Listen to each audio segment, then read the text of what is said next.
which is known as Counseling and Psychological Services on campus here. So they're going to take it away from here. So round of applause for them.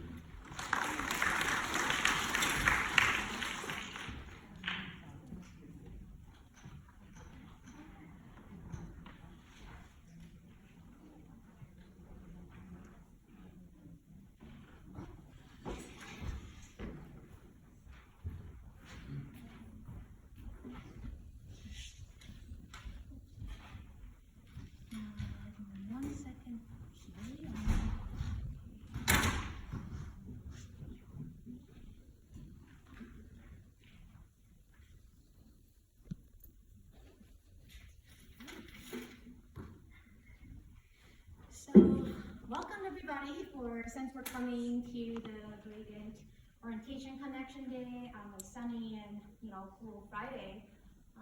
My name is Jennifer, staff psychologist from CAP, and those are our wonderful OL who will be doing the scenario and the skit for us later, and I'll introduce them. But first of all, just wonder, how many of you come this morning or came here like yesterday? This morning? Any one of you come from the city, drove for about 3 hours? So I can see you great commitment, like you all care about your student, obviously. And so do we. That's why we're here to help, family and parent and student to go through this big transition. And yes, I think a very challenging year, and it's continue to be a challenging year, going forward. So this program is designed to to help family, parent, student to go through, the first year is a big adjustment for students themselves and then for families and parents as well.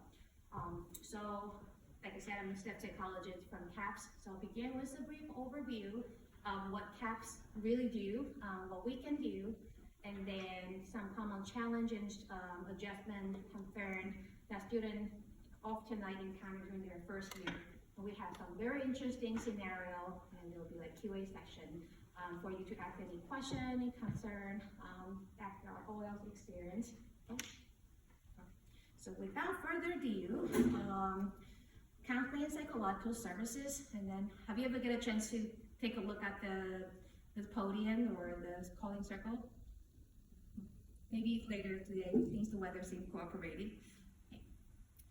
So CAPS is an acronym for Counseling and Psychological Services, and we meet with students. Well, that's first step is our goal. So our goal obviously is to promote, behavioral health and help students achieve their academic success, and at the same time, transition into adulthood and develop personal resilience as first time away from home, have to deal with a lot of stuff, related issues, choosing classes, talking to professor. So when we meet with a student, we usually start with a brief consultation.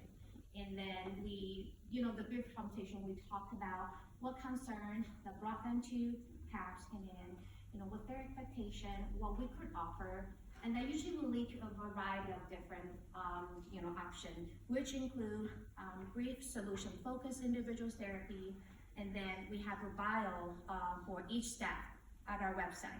So the student also could just go to the website, and for you to go to the website to see where those people, like psychologists, they usually just hide in their office, and then you don't know what happened there. But the bio will give you a little bit idea about, who are those people, their approach, what's their idea for wellness, that kind of stuff. They may also include couple therapy, as long as one student is a UAlbany student, their partner or their girlfriend, boyfriend doesn't have to be a UAlbany student. That also include group therapy, psychoeducational workshop, group activities. So you see those picture on the side. Those are the group that we commonly offer in each semester, including LGBTQ empowerment and support. And by the way, if at any time I'm talking very fast, I talk very fast, you can wave your hand and just let me know, and I'll slow down. I'm sorry? A little louder. A little louder? Maybe I will just sound better? Hello. That's That's better. Okay. without repeating the whole program introduction, those are the services that are commonly available at CAPS. So include brief focus, solution focused therapy, couples therapy, group therapy, group activity, which include the LGBTQ empowerment and support group, creating safe space and coping with like trauma, grief and loss, and then introducing to mindfulness. We had a podcast online that students could listen to in their own time. And then the breathing space for students to discuss, any concern related to the recent like racial trauma or discrimination. And their psychoeducational workshop to work on anxiety, coping with depression, and their graduate student support group for graduate students. So we're really trying to like come up with like new group for students to cater to their needs. So that's what group therapy, and we also have like psychoeducational evaluation and testing. Like the clinician will do the initial evaluation and refer student to our assessment team if necessary and needed. And for students who need psychiatric services like medication management, so this is fairly new from starting maybe 2 years ago. We have our own psychiatrist, which meaning there's a better collaboration between the clinician, the therapist, and the psychiatrist in terms of the best treatment for students. If students need like more higher level or specialized care, weekly, long-term treatment, neuropsychological assessment, and we have a case manager that can help with the referral, who is like very, very well connected with a provider in this area. And all of the services are including the student activity fee. So there will be no out-of-pocket fee that they have to pay when they come to CAPS. And we do try to maintain the in-person services and virtual services. Because some students commute and some students don't feel comfortable, coming in for in-person session. So we wanted to make it as accessible and as accommodating as possible. But for group, most of the group, if now, probably will still remain virtual, at least for the fall semester. So, well, among all the services that we talked about, like how do I make an appointment, how do I find CAPS, how do I, they found out the way to connect with a clinician at CAPS. So, we can be assessed by calling our main number, 518-442-5800. If you want to use your phone to take a screen, take a photo of this slide, you can view it. You can also go to our website, just like UAlbany CAPS, and we should be the top result. If not, that'll be very interesting. So the main number, and then the email, consultation@albany.edu. You can write an email and say, hey, I would like to speak to a clinician with therapy. What do I do? And then really we're very excited to announce that we have an online scheduling system. So students could go to our website and then book an appointment themselves.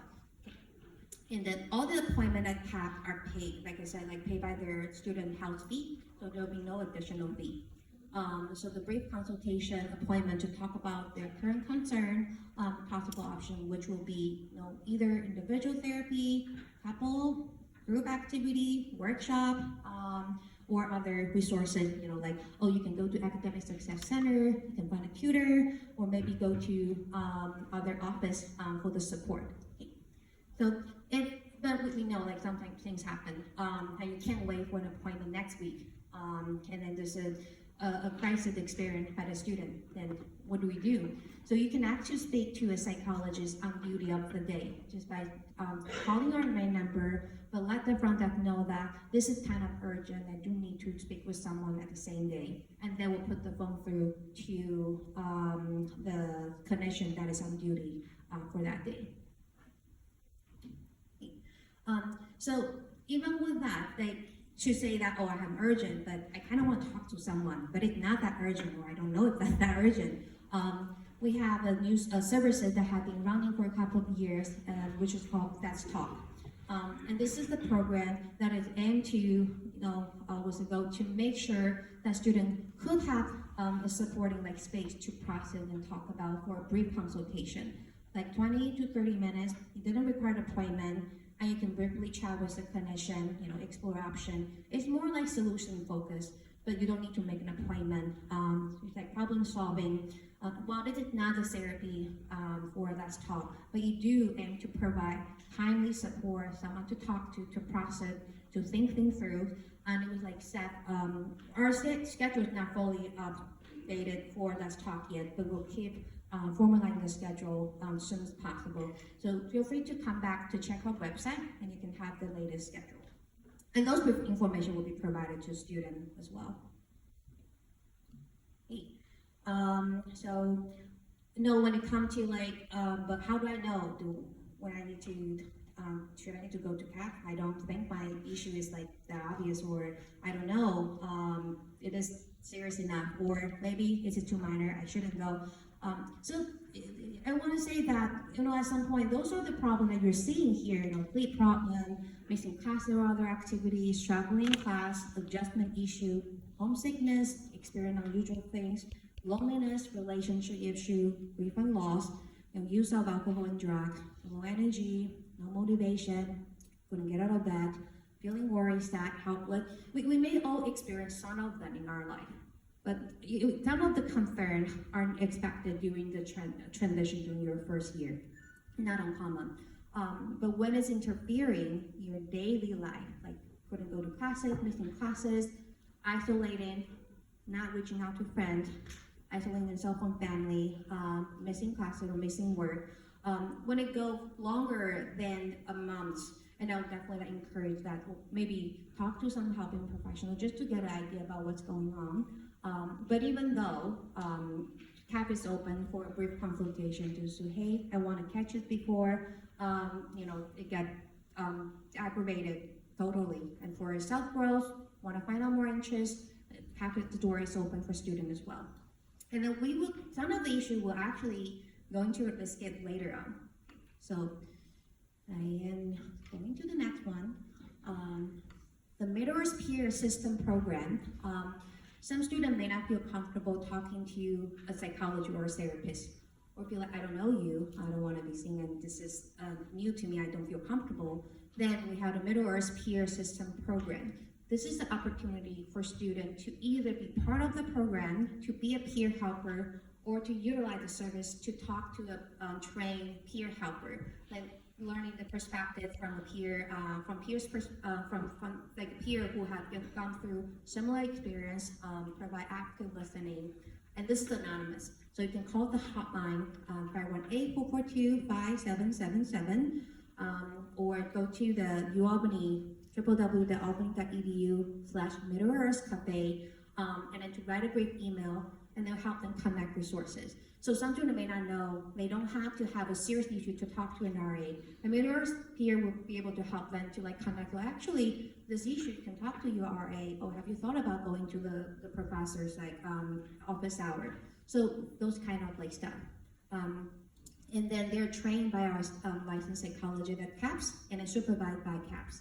And the number is here, and it's running from Monday to Friday, from 12 p.m. to 12 a.m. and 24 hours on weekend, as long as classes are in session. So it's trying to regularly be covering the after hour. If I want to talk to someone, but CAP is closed after 5, what do I do? And this is a phone number that I can call.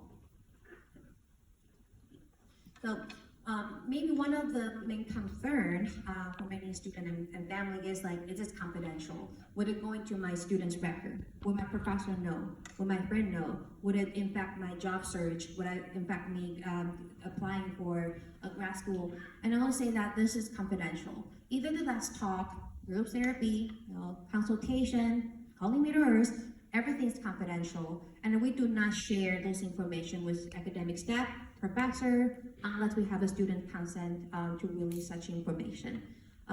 So you will not see from their transcript that, so-and-so Jennifer have seen CAP 3 times. Jennifer have taken medication from CAP. Those information do not go into their transcript. So that's confidentiality. And like I said, I know this is a big transition for student and for family as well. And while someone who had been living with you 24/7 during the pandemic, now they're out there figuring out navigating the new life, college life, sometimes don't know how to communicate or there's some concern. And we are here for parents and family as well. So all the resources, the number to reach or the consultation, the email that you can call the number or write an email to our consultation at albany.edu to ask any question. And if there are questions we couldn't answer, for example, the financial aid or student loan, then we'll help to connect you with the office that is responsible or capable of providing the resources. So their emergency resources include like the Midwest Hotline, I already mentioned, the Red Light Central Office of the RA, which would be really helpful, especially for first-year students living on campus. The University Police Department, and especially want to highlight the Community Response Unit, which is a new unit. Although they're under the UPD, but they're staffed with like trained UPD staff with background and training to handle mental health crisis on campus, and we maintain a close collaboration with them to provide consultation. And local resources include the Capital District Psychiatric Center, Mobile Crisis Unit, and that's the hotline that you can call in case there's a need for hospitalization. And of course, the National Suicide Prevention Lifeline and the Lifeline Chat and the Crisis Hotline. I believe that the resource and slide will be available for you to access at a later time. So if you didn't write all the information or take a picture, that's fine. And we also have the resources on our website. Right. So I don't like Martin Sukkot. I want to say time for the butter and the beef of this program, which is the skit with our OLs, like orientation leaders. So this is a website. You can find us on Instagram, on Twitter, on Facebook, and with repeating maybe 10 times, like a broken record. This is our number and our email. So if you have more questions about CAP services, I'll stay a little bit after this program as well. So, and I do want to acknowledge that not all students, incoming or current student, will need to talk to a clinician at CAPS or therapy at CAPS. And like I said, many of the transition or the challenges are expected and normal. But if it's going longer than a month, maybe encouraging to reach out to a profession, a mental health profession.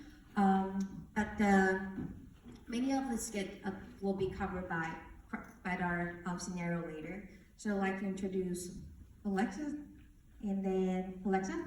Yes, okay. Mandy, Caitlin, and then Nick. Okay, so now without further ado, for you to introduce yourself and we can go and start the skit.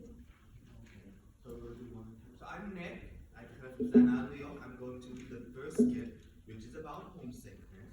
I am not an actor. I'm trying my best.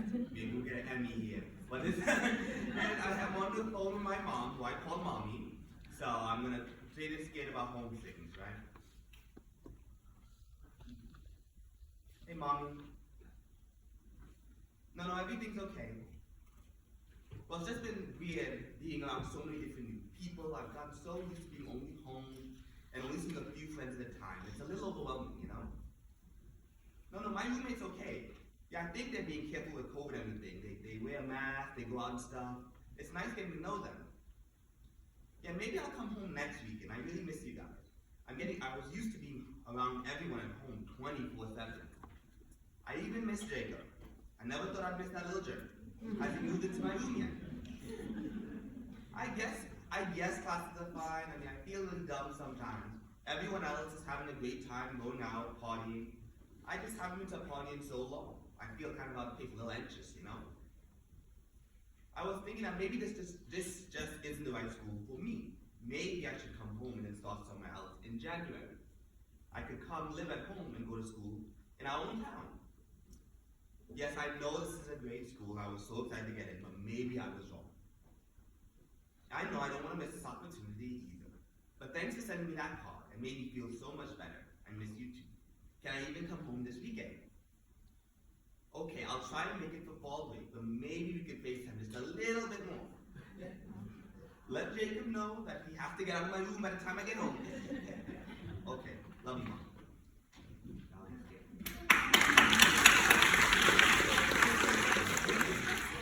Oscars next, leading actors goes to. So, well, how many of you feel surprised that, your student can't wait to go home, but not home back, like, can I go home next week? Would you want them to come home next weekend, or no? So maybe surprised to find out, I thought you want to go to college, you've been wanting to be on your own, now you want to come home, what's going on? So, any question or any thought, what would you do if you get the call? I would tell them to stick it out.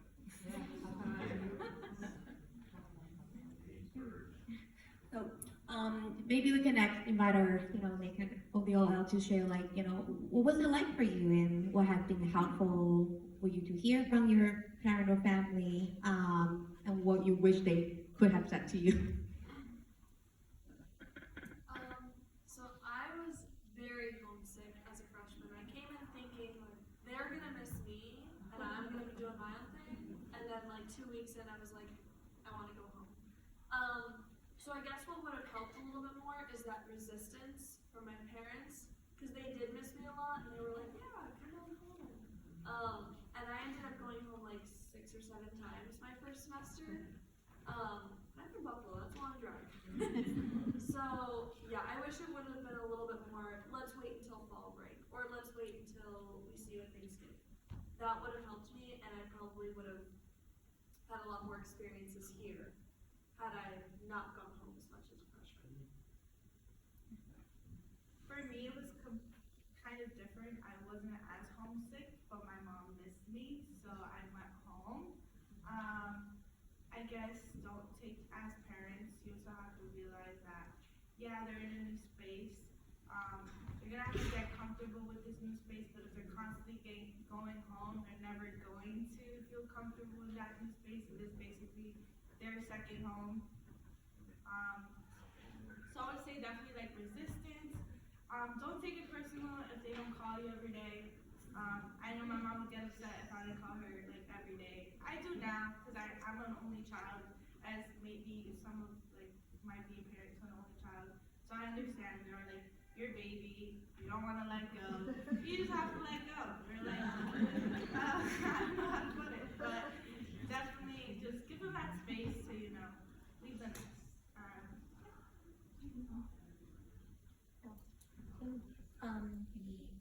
Any one of you use text or FaceTime or video chat? Any of the way that you found helpful during the first semester transition, in addition to phone call? Like I said that I don't call my mom every day, but if she texts me, fine. But everyone have a different relationship. Everyone's different, so what worked for you? The communication, the way to talk to them. I said FaceTime. My mom, we had a schedule, so every Sunday was our day, just like at home. So we have dinner through FaceTime. My mom thinks she's so cool with FaceTime now. So. Everything, yeah, let's take a selfie. Okay. But that's what we did. Every Sunday was our day, and we eat dinner through FaceTime, and that's how I got to connect with her, because my mom would say sometimes I would go reach out calling her, and she'd text me, forget you have a mother out here or what? And that's what she would say to me all the time. So I was like, okay, well, we're gonna have a day, Sunday's our day, just like we had at home, because I'm an only child as well. So that is how I did it, because sometimes some parents are helicopter parents, some parents don't call at all. I said, we'll find a happy medium. Sundays, me and your day, we'll catch up on the week's events, and move it on like that. So I think that's an important conversation to have with your daughter or your son before they get here. Use these next 2 to 3 weeks to establish that balance.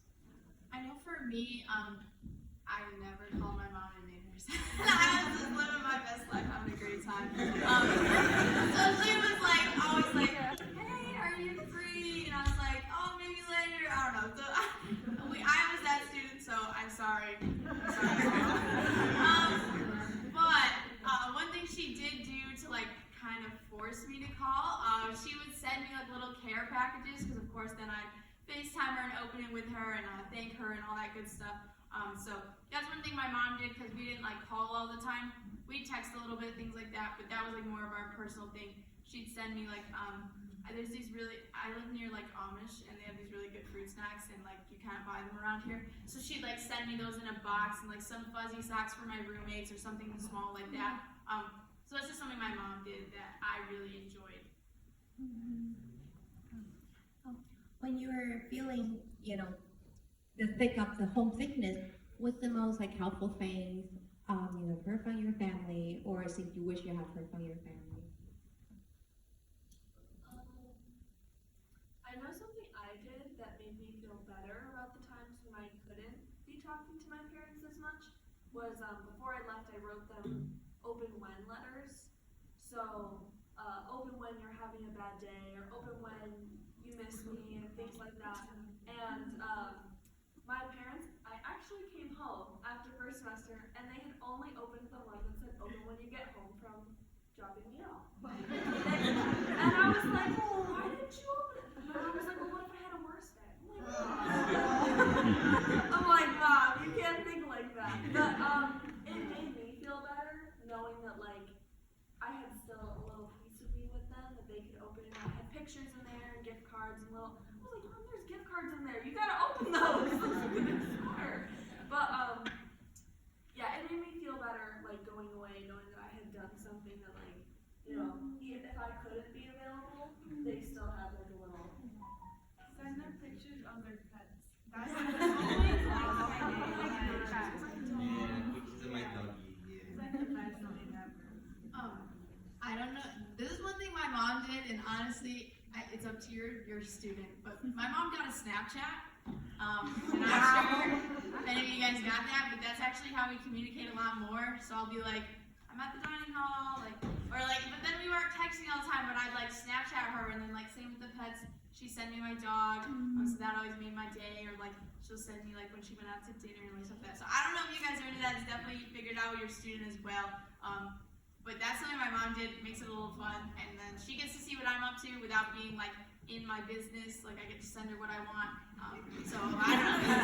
That's something my mom did. I don't know if you guys are up to the technology on that one or not. That's up to you guys. Remind me of my mom that she always sent me the wild pigeon that is nesting on my balcony. It's like, oh, new pigeon, the third one. It's like running a nursery, It's like fun. Okay. So it just to summarize quickly of the first scenario, like find a way to communicate, different variety of platforms. I think they open the gift like the card to open when you're not available, and they can open up their own time. And then while some feel like I don't need to talk every day, but I appreciate like my Sundays are time. And then using like different parent going to like transition. My mom's still like FaceTime like this. I only see her nostril like every time. You can hold your phone, Okay. Negotiating or normalize the feelings would be harder for semester. You can come home but try, or I don't like down here. But also don't feel like, are you okay? Find different student and different parents. Some parents like, oh my God, don't come home until like Thanksgiving, and come home every weekend. So find the happy median for you and your student. Okay? So let's move on to the second one, the academic adjustment. So that would be me. I'm an actress, so I'm trying my best. Oh, this skit is about academic struggles. Hi, Mom. So I didn't do very well on my chemistry test. I know. I had it in high school and I got an A minus, but this stuff is just way harder. Yeah, I studied really hard, but I just didn't do well. I know, it costs a lot of money to send me to college. I'm really trying hard. It just seems so different from my senior year. There's so many people in the classroom. It's not like a virtual class last year. I knew all the teachers. I remember my chemistry teacher had taught all the kids in our family, so she knew me as Brian's sister.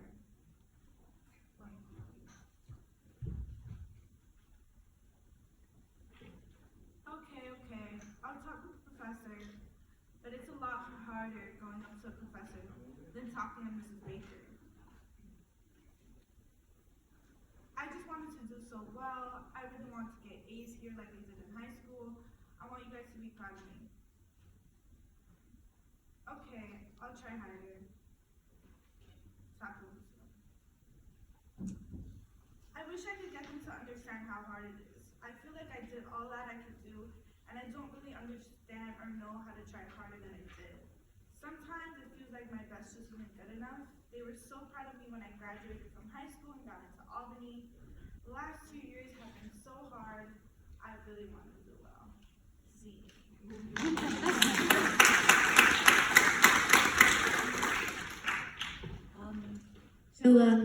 Academics adjustment, the big adjustment, right, from high school to college, from small classes to 200 people in the lecture hall, and then the professor don't know you, and you know that obviously you know your professor, and that you might not know people who sit next to you because it just change every single time. Right? So, how many of you have worried about like they're communicating your expectation? Have you openly talked about your expectation for them? Nodding. Okay. So wondering for you guys, how was it like for you when the first semester and having to make that call to parent or choose never to make the call to parent? I think my first semester was really different. It was virtual, so I had like my freshman year was a COVID year. I do feel with this incoming class, I know they spent their last high school years through a computer, so it is going to be a very different adjustment for them. It was for me at least, I'm still kind of be adjusting. I've never had a full in-person schedule until this coming fall, so I will probably be adjusting with them as well. I would just say, just be supportive, have that communication with them. I feel like the worst thing you could say to a student after they share something like you with that is try harder, just because it kind of feels like a slap to the face when you did try really hard. Sometimes we spend nights studying or nights working on an essay, and then we fail. Failure is normal in life. Failure, it happens. So sometimes you just have to create that safe space for them to be like, okay, I failed. What's the next step I can take to get back from this, not like try harder. There's obviously a bunch of resources here that they can use, and you're aware that they have these resources, so just let them know and reassure them that there is the possibility that they can bounce back from this, but definitely just give them space and have that communication. I know my mom did. She's very supportive. She'd just be like, okay, like, what went wrong?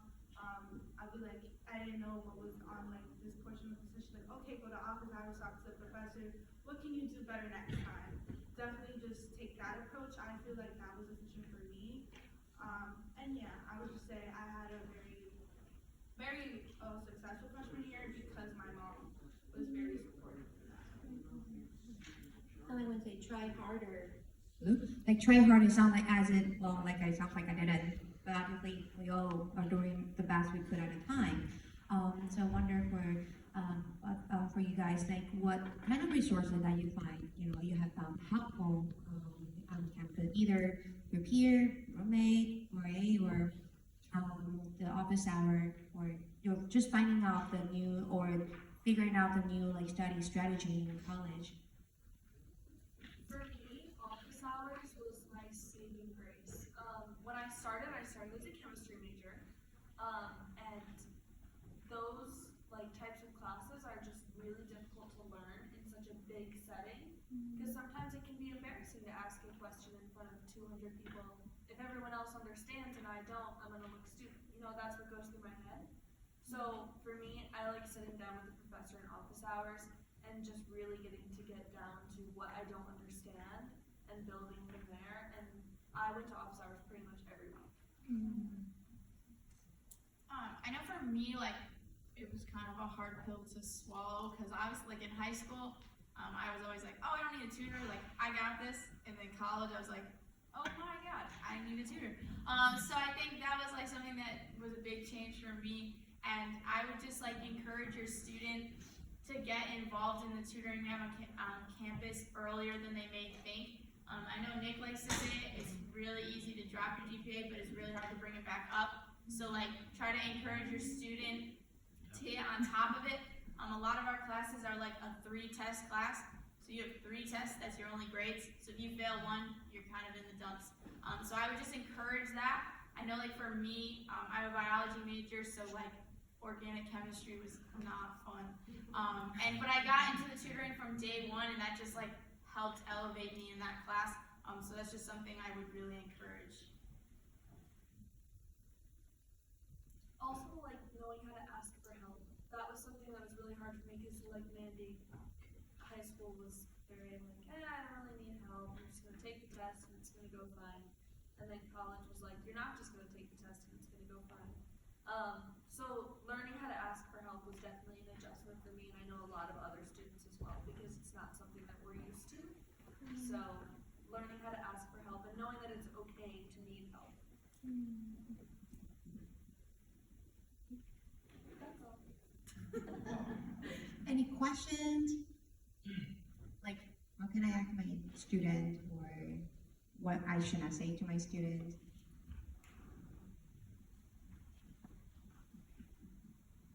You had said that you had gotten tutoring right from the beginning, so you didn't weekend control or the onset. Is that what you did? No, I had a really bad realization when I got my first chemistry test back. But then it was like, as I said, I was on the Women's in Costumes, so we have like our own academic advisor, and she was like, hey, tutoring, like, check that out. But that's like something I wish I would have known, so I just want to like encourage that on my future students, because I didn't do that, and then I had to work my butt off to still get an A in the class.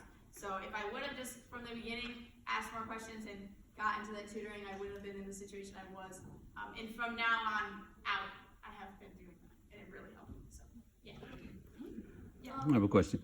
Once you found you were having problems, what was your strategy to increase your GPA to get back on course? I can start with this. So like Caitlin mentioned, going to office hours, I think that's your best resource to start, because the professor will be able to tell you like where you're going wrong. They will like a lot of our tests are like kept.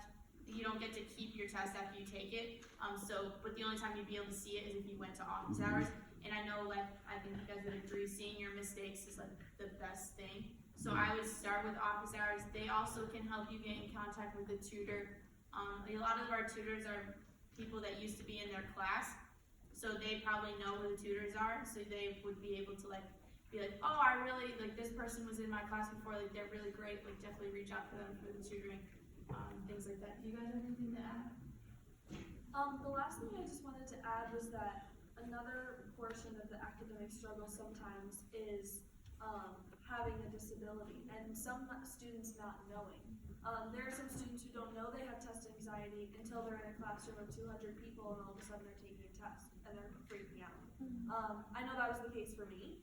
I got registered with the Disability Resource Center, the DRC, who was so helpful, and now I have like the accommodations that I need to be able to succeed, and that has been a huge help. And that was a problem I didn't even realize I had until I was put in that situation.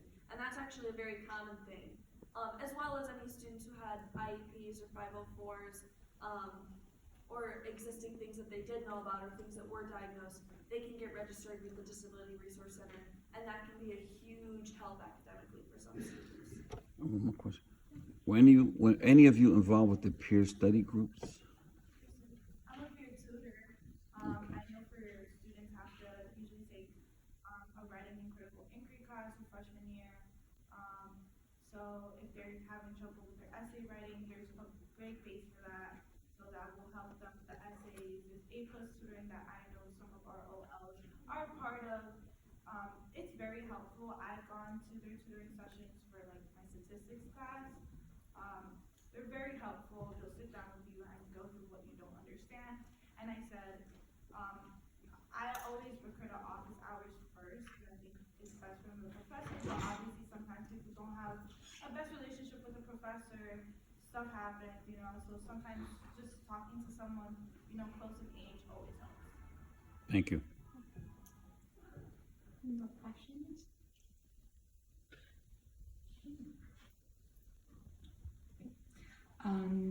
Now we're moving on to the third skit, but I would like to appreciate, to all of you, and especially Caitlin's point, for the registering with the resources available at DRC. I believe that they also provide like coaching services and a testing accommodation.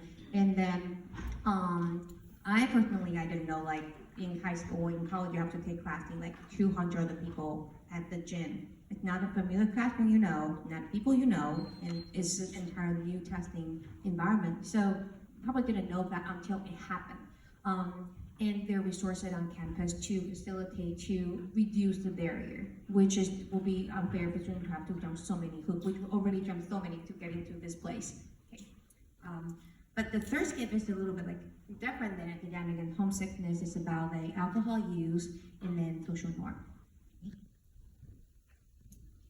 You know, I thought I was really lucky when Jen, my best friend from high school, was coming to the same college as me, but things between us are so different now. Why? What's going on? I don't know, I feel like her favorite thing to do these days is go out to a party and get absolutely wasted. Wait, I thought you liked going out too, though. Yeah, but I like going out on the weekends when I don't have class, but Jen goes out like 3 or 4 times a week and then sleeps through her morning classes. Sometimes she doesn't even make it to her afternoon classes.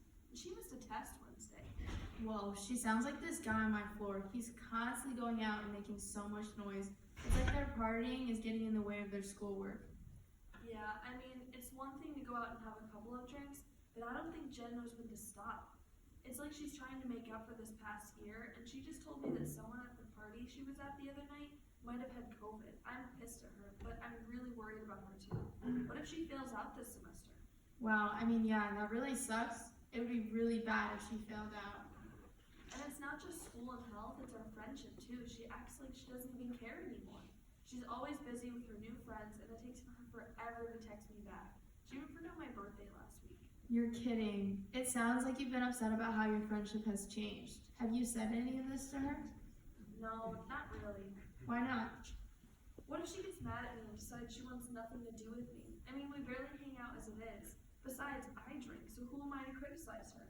Isn't she just doing what everyone else does at college? No, absolutely not. Most students don't drink that much. Some don't drink at all.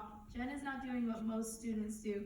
If her other friends are drinking that much, they're not the norm. You're right. Now that you mention it, she's the only one of my friends I know who drinks that much. It sounds like you're worried Jen might have a real problem with drinking. If you care about her, you should try to talk to her. I'm not sure what I should say. Maybe start with telling her how you feel and some of the things that you just noticed and what you just told me. That's a good idea. I'll try. Thanks for listening.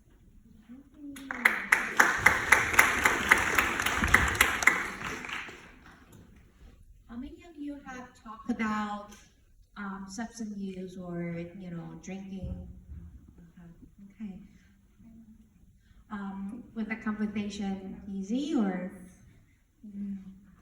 So communicating your opinion, your value with your student about drinking or substance use might be important.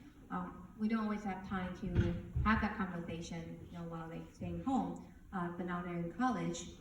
No wonder maybe for our OL, you know, you can share a little bit more about like some insight, or what will be your experience to like handle like similar situation, like talking to your peers, or what you notice about on campus.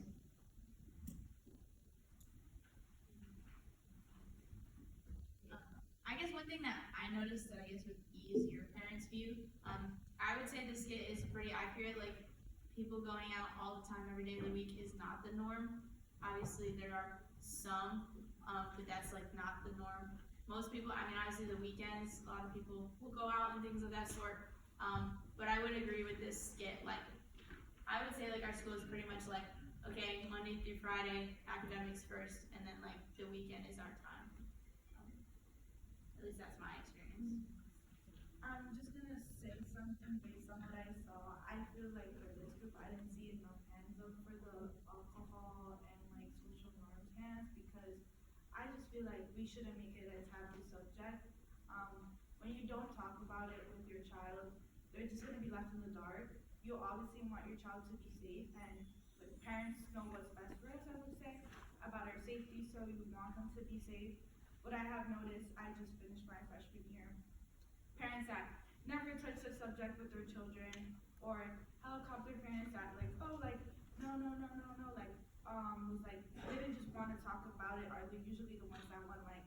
could say the gens that went the craziest, because they're like, oh, my parents didn't tell me how to behave like in a social setting, where there was alcohol, where there was how to behave at a party, how to be safe.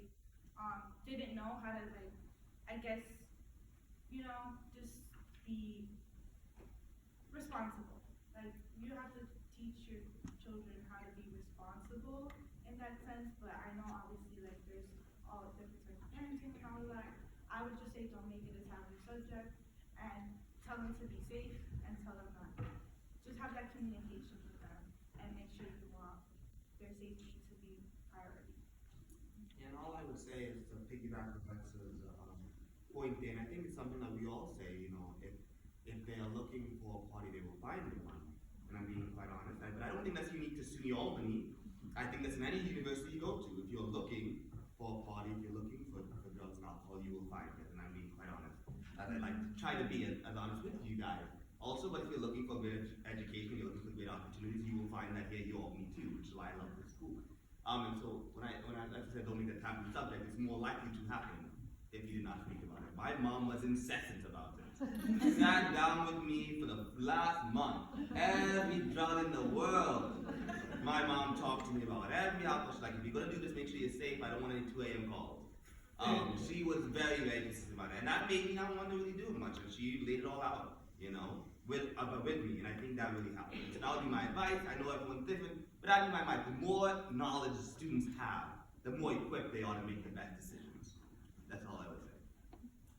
I would say that because of the way my parents were very transparent with me, I have been lucky enough that I have never had anything bad happen to me because I know when to stop, I know how to be safe, I know how to be responsible, and a lot of times I do end up being the mom of my friend group because some of my friends' parents didn't have that conversation with them, and I'm out here just trying to make sure my friends are safe and protected and, not going to have something bad happen to them. And I kind of wish that their parents would have had that conversation with them because then we could all be safe and responsible together. But knowledge really is power, like Nick kind of said. And the more you know, and the more comfortable you feel with the topic, the less likely students are to, kind of what Mandy said, go crazy and do, too much. So do talk about it. Do feel comfortable talking with your students about that, because the other thing is,